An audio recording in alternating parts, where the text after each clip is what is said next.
America में आग से एटम बॉम्ब जैसी त्रासदी, जंगल की आग के आगे सुपर पावर का टोटल सरेंडर। अमेरिका के जंगल धधक रहे हैं। अमेरिका के शहरों में जैसे लावा उबल रहा है। लॉस एंजलिस जैसे शहर की पहचान जलकर राख होने के करीब है। जंगल में लगी आग हॉलीवुड हिल्स को जलाने लगी है। सैंता एना का तूफान इस अग्निकुंड को आसमान तक उछाल रहा है। सैंता एना जंगल में लगी आग की चिंगारी को कई शहरों तक खींच कर ले जा रही है। आग का दायरा बढ़ता ही जा रहा है। लॉस एंजलिस के पैलिसेड्स में आग भड़क गई है और ये आग 19,978 एकड़ में फैल चुकी है। आग बुझाने की कोशिश में अब तक सिर्फ 6% कामयाबी ही मिल पाई है। वहीं ईटन में जंगल से भड़की आग ने 13,690 एकड़ इलाके को जलाकर भस्म कर दिया। यहाँ 1% भी आग पर काबू नहीं पाया जा सका।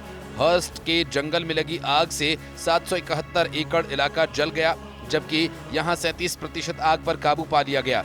लीडिया में 348 एकड़ इलाका खाक में मिल चुका है। वहीं आग पर 60% तक कंट्रोल कर लिया गया। उधर सबसे ज्यादा खतरा केनेथ में लगी आग का है, जहां 960 एकड़ जमीन पर मौजूद सब कुछ खाक हो चुका है और आग बेकाबू है। इतिहास के सबसे भयानक अग्निकांड से निपटने के लिए अब सुपर पावर ने अपनी फुल फोर्स उतार दी है। अमेरिकी सेना ने जंगल में भड़की आग बुझाने के लिए C-130 जंबो प्लेन्स को लगा दिया। अमेरिकी सेना के हथियारों की सप्लाई करने वाले इस प्लेन की तैनाती नॉर्दर्न कमांड ने की है।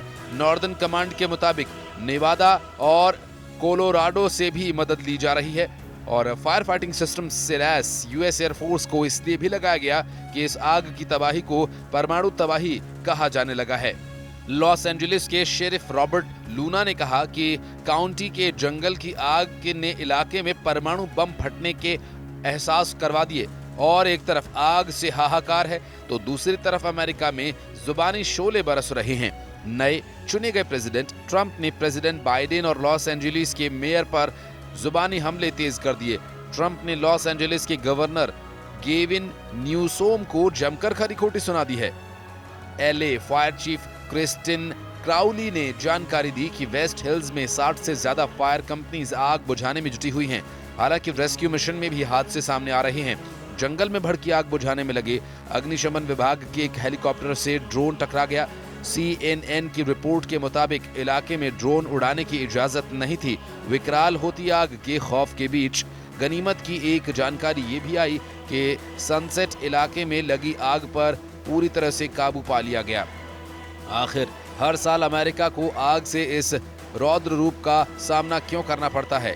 क्यों कैलिफोर्निया ही सबसे ज्यादा आग की घटनाओं से प्रभावित होता है? इसे समझने के लिए हमें कुछ बेहद अहम बातों को जानना समझना जरूरी है। दरअसल कई फैक्टर्स माने जाते हैं, लेकिन सबसे ज्यादा असर माना जाता है उन हवाओं का जिन्हें यहाँ मौत की हवाओं का दर्जा भी हासिल है। सैंटा एना यानी वो गर्म हवाएं जो आग को फैलाने में मदद करती हैं।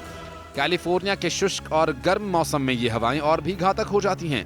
नमी की कमी की वजह से बढ़ा हुआ तापमान सैंटा एना के लिए एकदम मुफीद माहौल तैयार करता है और इसके अलावा इन हवाओं की रफ्तार मुसीबत को लेकर बढ़ा देती है।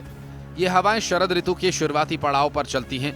ये हवाएं न सिर्फ तापमान में इजाफा करती हैं बल्कि जंगल में लगी आग को भड़काने में भी इनकी भूमिका अहम मानी जाती है। लेकिन एक सवाल ये भी कि आखिर सैंटा एना हवाएं कैसे बनती हैं?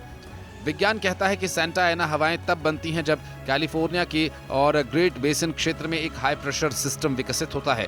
ये प्रेशर सिस्टम ठंडी हवाओं को नीचे की ओर खींचता है, जिसका असर ये होता है कि तापमान में इजाफा होता है। जब ये हवाएं पहाड़ों और घाटियों से गुजरती हैं तो हवा तेजी से नीचे की ओर बहती है, जिस वजह से हवाएं कंप्रेस हो जाती हैं और उनका तापमान बढ़ जाता है और ये शुष्क हो जाती हैं। आग को मदद करने वाली ये हवाएं पूर्व से पश्चिम दिशा में यानी इनलैंड एरियाज से प्रशांत महासागर की तरफ बहती हैं। और खास बात यह कि ये हवाएं सामान्य तटीय हवाओं के बहाव के विपरीत दिशा में चलती हैं। यही वजह है कि इन खतरनाक हवाओं को डेविल्स विंड भी कहा जाता है, क्योंकि इन हवाओं की वजह से एक छोटी सी चिंगारी भी भड़क उठती है और वो चिंगारी कैलिफोर्निया के शुष्क मौसम में भारी तबाही की वजह बन जाती है। लेकिन सबसे बड़ा सवाल ये कि आखिर ये आग कब बुझेगी?